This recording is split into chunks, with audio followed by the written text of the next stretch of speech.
rise today on a matter of personal and collective privilege. Mahiya naman kayo. These are the very exact words uttered by the President 8 months ago. Yes, Mr. President. Walong buwan na mula nang tumambad sa sambayanang Pilipino at sa buong mundo ang malawakang anomalya at korupsyon sa likod ng mga flood control projects.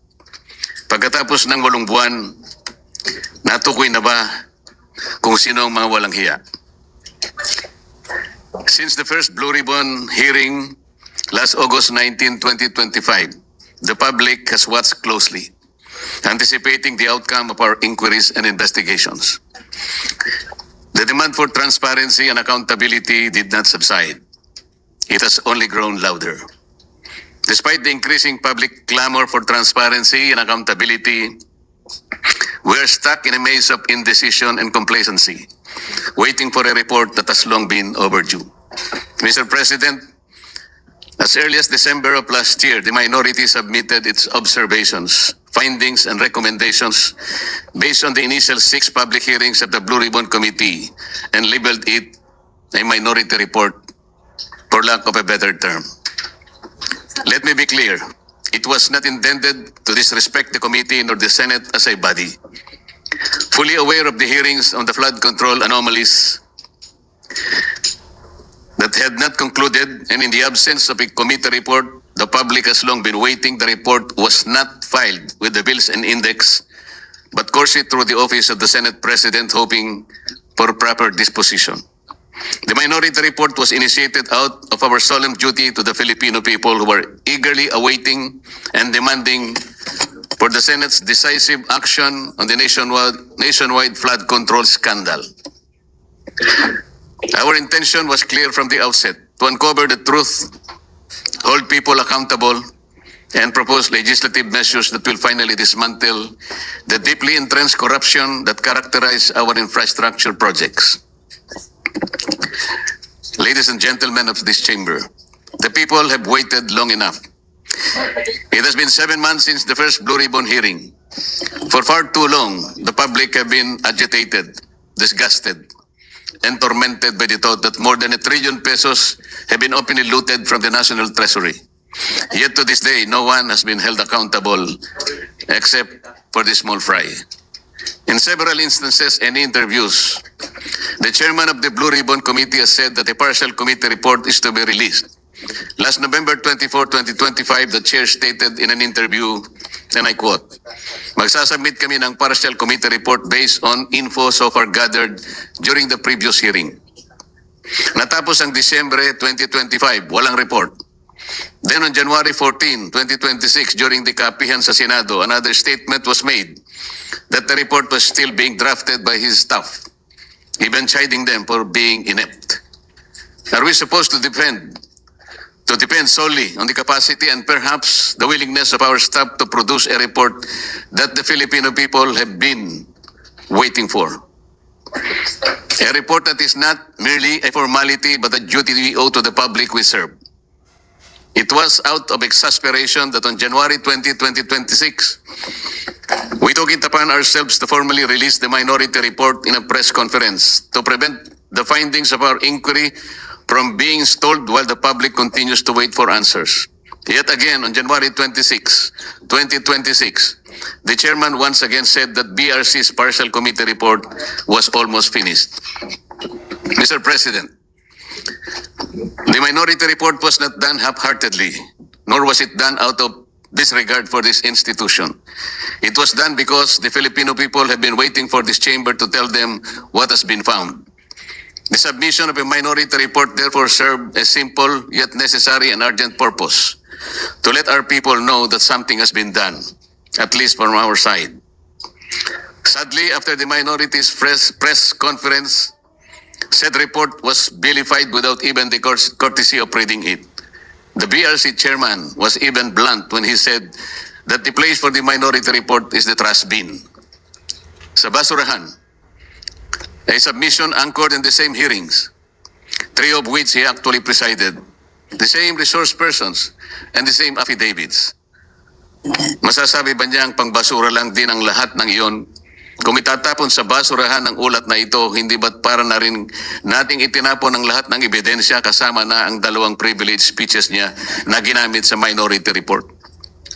With due respect, the Senate was never meant to be a place where inconvenient findings are thrown into the trash bin just because they challenge the preferred narrative. The minority report exposes how ghost and defective blood control projects stem from systemic corruption embedded in the country's infrastructure planning, budgeting, and implementation processes. It unraveled a corrupt monitoring and quality control system that gave way to a normalized system of kickbacks, rigged bidding, and budget insertions involving lawmakers, DPWH officials, and favored contractors, even as it recommended comprehensive reforms through proposed measures to address the issues across all stages of project implementation. Finally, the minority report raised serious concerns about veering away from the initial course of investigation, from pursuing major perpetrators to selective summoning of witnesses, intimidation or discrediting of whistleblowers, and the failure to summon key political figures. This shift will undermine public trust and weaken the truth-seeking function of the Blue Ribbon Committee. As we have witnessed, after the testimony of ex-Marine Sergeant Orly Gutesa, there has been a month-long halt in the investigation, giving the persons mentioned by him, John Paul Estrada and Mark Tiksay, to flee the country to parts unknown. The resignation of BRC chairman that followed already changed the narrative. Gutesa, the only witness who connected the money trail from Saldico to Martin Romualdez, was painted to have faked his notarized sworn statement. Siya pa ang tinakot kasuhan ng falsification of public documents at perjury. To rectify this, Mr. President, I just filed a disbarment complaint against Attorney Espera and administrative complaint against Executive Judge Season of Manila RTC. Meanwhile, on February 11, 2026, my office received what appears to be a draft report from the Blue Ribbon Committee, which can only assume to have originated either from the chairman's office or from the Blue Ribbon Committee which he chairs. What was transmitted to us, Mr. President, was a link to a PDF document bearing a watermark OS Marcoleta across each and every page. Yet the said partial report does not bear the signature of the chairman, a formality ordinarily expected of any report issued by a committee, particularly from the Blue Ribbon Committee. Given the circumstances, the status of the Blue Ribbon partial report is unclear, and it could easily be disowned or disavowed at a later time. In light of this, Mr. President, guidance is respectfully sought on how such a document should be properly regarded by this body. The same people were hell-bent on criticizing the manner by which the minority report was submitted. Yet they have no qualm circulating a supposed committee report in a manner that lacks even the most basic formalities expected of an official document of this institution. Maybe because of the following observed weaknesses. In the BRC chairman's interview with Dos por Dos on DCRH as early as July 31, 2025, he alleged that there are at least 60 sitting congressmen who also acted as contractors of infrastructure projects in their own districts. In a press conference and in a press release dated August 10, 2025, posted on the Senate website, the BRC chairman disclosed that House members called him and that he had a list of 67 congressmen who were contractors. Yet he did not summon them to any BRC hearing. Why did he not name them, to be fair to the rest of the members of the House of Representatives? In the sworn statement of the Diskaya, 17 congressmen were also mentioned. Why were not they asked to appear before the committee? On the other hand, the statements of former Yusek Bernardo and his cohorts Alcantara and Hernandez, who named certain senators upon the intercession of the Department of Justice, were readily heralded as gospel truth. The chairman of the BRC has also named at least 11 contractors in his first and second privilege speeches, whom he crucified to be involved in the flood control mess. Bakit hindi na sila ipinatawag? Bakit ilan lang mula sa 11 kontratistang kanyang tinukoy ang aktual na humarap sa pagdinig? Bakit namimili? Ano ang ibig sabihin nito? Remarkably, on November 14, 2025, the BRC chairman invited former Speaker Martin Romualdez to testify in its 7th hearing. He did not appear. Then on January 22, 2026, as quoted by various media outlets, the chairman said that former Speaker Martin will be invited again. If he wants to attend, he is welcome. But he cannot be forced to come due to interparliamentary courtesy.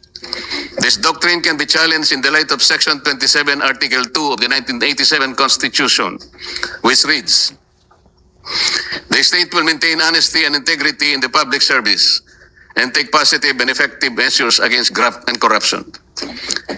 This doctrine, Mr. President, which is not even part of our rules, is not absolute and should not prevail over a clear and categorical mandate of the Constitution. The members of Congress have no immunity from investigation, subpoena, or public scrutiny. If anything, those who occupy the highest offices in the government must be the first to answer, not the last to be asked. And on January 11, 2026, in a radio interview over DZBB, the BRC chairman said that there is no solid evidence linking former Speaker Martin Romualdez to the flood control controversy. This is deeply troubling not only for what was asserted, but for what was prematurely concluded because the records of the hearings clearly reveal otherwise. First, Gotesa, who appeared and categorically linked him to the controversy. Second, Saldico, in his several video feeds, identified him and others as the principal actor of this most despicable scandal. Third, at least 2 out of the 17 congressmen in this Kaya's list reportedly referred to Martin Romualdez. Sa mga unang pagdinig ng Blue Ribbon Committee sa ilalim ng pamumuno ng kasalukuyang chairperson, iminungkahi ko po, Ginoong Pangulo, na anyayahan din si dating Governor Luis Chavez Singson na nagpahayag din ng kahandaan at kagustuhan na dumalo upang tumestigo sa mga flood control projects sa Ilocos. Wala rin pong nangyari, Ginoong Pangulo. We are now seeing a clear pattern in this mambo-jumbo that whenever a witness points to former Speaker Romualdez as being linked to the controversy, the credibility of that witness is quickly placed in question. In an ambush interview at the Senate on November 14, 2025, by various media outlets, the BRC chairman clarified that a remote sworn testimony will be allowed only if Saldico appears before Philippine Embassy or Consulate, and a request for a Zoom meeting under oath will be valid. First, Saldico fears for his life and therefore he cannot go to any Philippine embassy. Kung si Gutesa nga ay bigla na lang naglaho na parang pula. Sa halip na suportahan at pakinggan ng mga naglalantad ng katotohanan, sila'y pinababayaan at nailalagay pa sa panganib. Second, the statement is incorrect because under the Apostille Convention, which the Supreme Court already implemented under OCA Circular number 210-2023, Saldico can take his oath before any commissioned notary in Portugal or elsewhere in Europe. He doesn't have to do it before a Philippine consular office. All he has to do is for his sworn statement to be apostilled in that foreign country, and it will have the effect of a statement sworn before a Philippine consulate. In the 8th hearing on January 19, 2026, the VRC chairman stated, "Let me emphasize the point, or one point. We always go wherever or where the evidence leads us. We do not target any particular person, nor do we have the intention to cover up for anybody." If that is truly the guiding principle of this investigation, Mr. President, then several matters should have been highlighted and pursued with equal vigor. For instance, on November 18, 2025, he made a revelation during the plenary debates of the 2026 budget on general principles in the presence of DBCC officials. Sinabi niya na base sa usapan nila ni Yusek Bernardo, meron siyang may mga taong nagne-name drop sa Pangulo, tulad din na Yusek Adrian Bersamin at Yusek Trajib Olaybar, na nagutos kay Saldico na ipasok sa BICAM yung insertions ng 100 billion. Panoorin po natin ang video, Mr. President.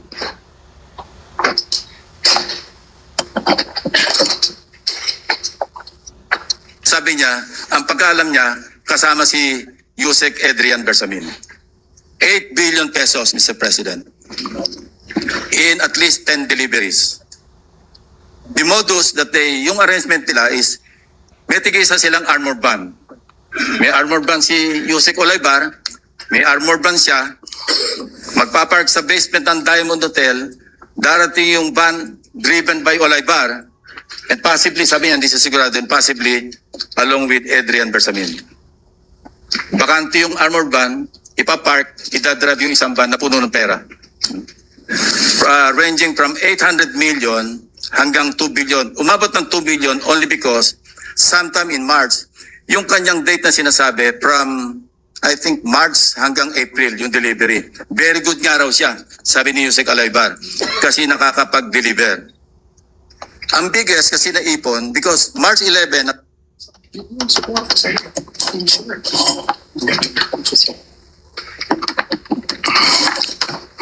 ngunit kailanman ay hindi po naimbitahan si Yusek Adrian Bersamin upang harapin at linawin ang akusasyong ito na mismong chairman pa ang nagsiwalat sa plenaryo. Earlier, on November 14, 2025, in an ambush interview, he already disputed the statement of Saldico about the alleged 100 billion insertions allegedly made by the President in the BICAM. Ang malinaw rito, Mr. President, ay magkakaibang pahayag at pagkakaunawa sa parehong issue. Isang senyales ng kontradiksyon na posibleng pagmamanipula na dapat sana ay malinaw at tapat sa publiko. This becomes particularly concerning in light of the second supplemental affidavit of former DPWH Undersecretary Roberto Bernardo dated November 10, 2025, where he disclosed that he handled 5 billion worth of projects for former DPWH Secretary Manuel Bonoan each year from 2023, 24 to 25, with kickbacks of 15% therefrom. From this kickback, 75% will be shared by Bonoan and Cabral. The 25% goes to Bernardo. Pinayagan din ng chairman ng PRC ang pakikialam ng DOJ sa mga pagdinig, lalo na sa pagpili ng mga gagawing testigo sa ilalim ng Witness Protection Program. Ito ay sa pamamagitan ng sapilitang pagre-require ng restitution na hindi naman hinihingi ng batas. Hindi rin po binigyan ng pansin ang mga naging kaganapan sa number 30 Tamarin Street, South Forbes, na binigyang diin ni Saldico sa isa sa marami niyang video revelations. Sinabi ni Saldico na nag-deliver siya ng 1 billion sa lugar na yon, 200 million noong December 2, 2025 at 800 million noong December 5, 2025. Ayon po kay Saldico, ang paghahatid ng 200 million ay ginamitan ng isang Grandia Elite. Yun namang 800 million ay ginamitan ng dalawang Grandia Elite. Ang mga ito ay tinanggap di umano ni Yusek Jojo Cadiz sakay ng kanyang Toyota Fortuner kasama ang kanyang driver. Ang mga perang ito ay inihatid daw sa bahay ng Pangulo sa Naray Street gamit ang mga nabanggit na mga sasakyan. Ang dami pong dapat inimbitahan upang linawin at maimbestigahan ang bagay na ito. Sa Yusek Jojo Cadiz at ang kanyang driver, ang mga opisyalis ng korporasyon na may-ari raw ng bahay, si Nelson Go na dami raw ni Martin Romualdez sa nasabing korporasyon, ang security agency na bantay sa nasabing lugar upang makuha ang logbook ng pagpasok at paglabas ng mga sasakyan noong December 2 at December 5, 2025, o kaya ang CCTV footages para makilalang ganap ang mga sasakyan at drivers na may dala ng mga sasakyan at sa pagitan ng alas 9 hanggang alas 10 ng umaga. Sa halip, ang tinawag po ay dalawang babae na nagtakip pa ng mukha at hindi nagbigay ng sworn statement sa mga miyembro ng BRC. At nung tanungin ko sila, napansin naman po ninyo, Ginoong Pangulo, ang chairman pa ang sumasagot. Given the seriousness of these allegations, one cannot help but ask, why has Yusek Cadiz not yet been invited to testify before the BRC? The public deserves answers, but some key witnesses remain uninvited. In the same second supplemental affidavit of Bernardo, he further alleged that at least 5 cabinet secretaries and several undersecretaries had allocables recorded in what has come to be known as the Cabral files. On December 27, 2025, in a radio interview over DWIC, the BRC chairman echoed Bernardo's statement. At least 5 cabinet secretaries and some undersecretaries had allocables amounting to billions in the controversial 2025 budget. But the only names revealed were former DPWH Secretary Manuel Bonoan and former Executive Secretary Lucas Bersamin. Who are these other unnamed secretaries? And were they the same secretaries referred to by Bernardo in his second supplemental affidavit? We may never know because they were never invited in any of the proceedings, despite the chairman's apparent knowledge of who they were. So one cannot help but wonder if the chairman himself knew about their identities and their involvement in this whole mess. Why were they not summoned in the succeeding Senate investigations? Why were certain individuals being shielded from scrutiny? Is there someone up there who would have been implicated or whose name would have been inevitably exposed had they been made to appear before the Senate? Mr. President, the matter does not end here. On February 24, 2026, a press conference was held in which one Attorney Levy Baligod presented a joint affidavit from 18 former members of the Philippine Marine Corps, a former enlisted personnel of the Philippine Army, and a reservist of the Philippine Army. The affidavit alleges that they were involved in the delivery of maletas filled with cash to various recipients, purportedly under the orders of Saldico. Sila po ay nagpahayag ng kanilang mga nalalaman tungkol dito sa malupit na pandarambong sa kaban ng bayan. Nabanggit nilang muli ang 30 Tamarind Street sa South Forbes Park, gayon din ang 14 at 41 Nara Street. Nabanggit din ang opisina ni Saldico sa House of Representatives at bahay daw sa Aguado sa harap ng Malacanang. Kinumpirma rin nila na totoo ang mga inihayag ni Orly Gutesa sa nakalipas na pagdinig ng komite. Bukod pa rito, isa sa mga nagsalitang ex-Marines ay tumestigong isinama siya ni Saldico nang magatid daw ng 5 malalaking maleta sa bahay ng Pangulo sa Ilocos Norte. Ayon sa kanyang pahayag, si Congressman Sandro Marcos pa umano ang tumanggap ng pera at ilang oras lamang ang lumipas ay dumating rin daw ang Pangulo at ang unang ginang. Pero ano po ang ginawa ng chairman ng BRC? Sa halip na iharap sa taong bayan at diretsahang tanungin sa kanilang mga pahayag, kahagad na pinag-alinlanganan ang kanilang kredibilidad. Bago pa man masuri ang kanilang salaysay sa harap ng Senado, tila na buo na ang isang konklusyon sa mismong chairman na dapat sana ay siyang magsiyasat nito. Ipinagkibit-balikat na lamang ang kanilang mga salaysay nang hindi man lang binigyan ng oportunidad na sumagot sa mga konklusyon at teorya. Kung ang kanilang mga pahayag ay hindi kapani-paniwala, lalong nararapat na sila ipaharapin sa isang formal at pagdinig upang doon mismo masubok ang kanilang inihayag. Ang chairman po ba ng BRC ang dapat magpasya kung sino ang dapat ipatawag sa pagdinig kung 20 ang bilang ng miyembro ng Blue Ribbon Committee? Nakonsulta po bang isa-isa ang mga miyembro ng BRC? Kinausap po ba? Halimbawa, si Senador Bam, si Senador Kiko, si Senadora Risa, Senador Gatchalian. Nagkaroon po ba ng caucus? Nagkaroon po ba ng hearing man lang? Para pagpasyan po ang napakalaking bagay nito, Mr. President. Mr. President, sila ay matapang na nagsalita at handang tumestigo ayon sa kanilang nakita. Saksi sila sa kung saan at kanino dinala ang limpak-limpak na perang nakapaloob sa mga maleta, mga kahon at iba pang mga sisidlan na kanilang ginamit.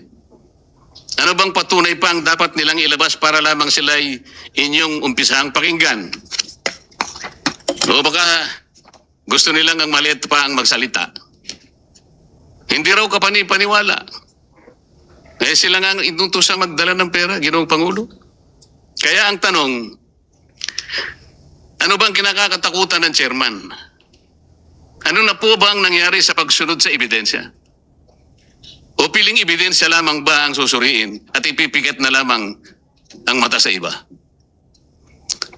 Ayon sa Romans 1:18, nahayag mula sa langit ang pot ng Diyos laban sa lahat ng kalapastanganan at kasamaan ng mga taong dahil sa kanilang kasamaan ay hinahadlangan ang katotohanan. Hanggang kailan po itong tahasang pagharang sa katotohanan, Ginoong Pangulo? Ano na po ba ang nangyari sa makulay na kasaysayan ng Blue Ribbon Committee na sa mahabang panahon ay tiningala at nagsilbing isang bantayog sa pagtukoy at pagtutok sa mga katiwalian at pagdarambong na nagaganap sa ating burokrasya. Hanggang kailan po tayo maghahalokip-kip ng mga kamay sa harap ng malawakan at karumaldumal na paglima sa ating kabangbayan? Hanggang kailan po maghihintay sa wala ang taong bayan na mistulang ninakawan sa tanghaling tapat? Hanggang kailan ang mistulang pagbubulag-bulagan, Ginoong Pangulo? Hanggang kailan po magtitiwala sa atin ang taong bayan na nandito tayo para proteksyonan ang kanilang kapakanan? Hanggang kailan po sila mapapaniwala na makakagawa pa tayo ng mabuti para sa kanila? Hanggang kailan po kaya ang pagmamaang-maangan, Ginoong Pangulo? Naghanap po ng kasagutan ang mga mamamayan. Hindi po bukas, hindi po sa makalawa. Ngayon na po, Ginoong Pangulo. Kasihan nawa ng Diyos ang ating bansa. Maraming salamat po, Ginoong Pangulo.